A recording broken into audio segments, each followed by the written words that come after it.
I'm Jeff Karson. I'm professor of geology from Syracuse University, and I'm here in Iceland because I'm very interested in the way new planetary real estate is created. We call that, in the field of geology, we call that seafloor spreading.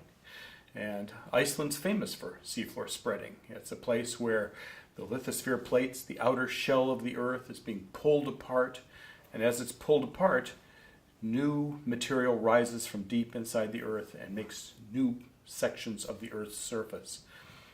Fortunately for the Earth, there's an opposite side to that story, where the new material is then being recycled when it gets old, so that the planet always stays about the same size. But the interesting part about it is the planetary surface is always renewed. It's always growing as it's being recycled, so that the bottom of the ocean in particular is being repaved continuously. In fact, you could argue that it's maybe the most important planetary process there is. And in fact, it's because of that process that probably we have humans and other animal life forms on Earth. That process of seafloor spreading is something we can study in Iceland, because we don't have an inconvenient mile of water on top of us, as exists in most parts of the mid-ocean ridge system that runs down around the planet, the longest continuous mountain range on our planet.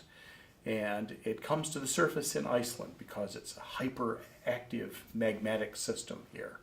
The lava's just really piled up and made thick crust. So we're above sea level here, and we can walk around on the kinds of rocks that normally we find on the bottom of the ocean. And we can also see the kind of processes that are going on there.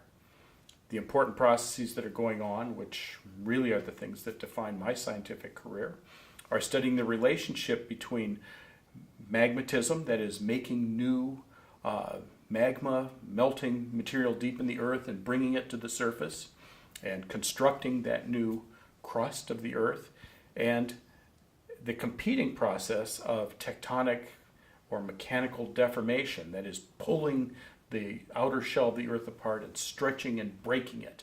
At the surface, we see that manifest as fissures and cracks and fault zones, brittle deformation features forming.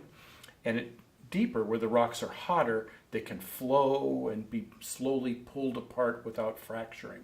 So there's a continuum between that brittle failure and that ductile, gooey failure at depth. And I'm really interested in how those processes work top to bottom as we pull those outer skin of the earth apart and make that new planetary real estate, as I called it. And Iceland is a perfect place to study those sorts of things. Anyone who's been out in the countryside has seen the faults and fissures in the ground and the young volcanoes, which are the top of the magmatic system that's building a new part of the surface of the planet. The oldest rocks in Iceland are only about 15 million years old, and we can see the rocks get younger and younger and younger as we come to the center, to the neovolcanic zone, as it's called, the major rift zones. And those are places where we have very focused spreading going on and pulling the planet apart, building new planetary real estate. The same thing is happening all over the world through the ocean basins on this mid-ocean ridge system, but Iceland's really one of the few places we can actually see this without getting wet.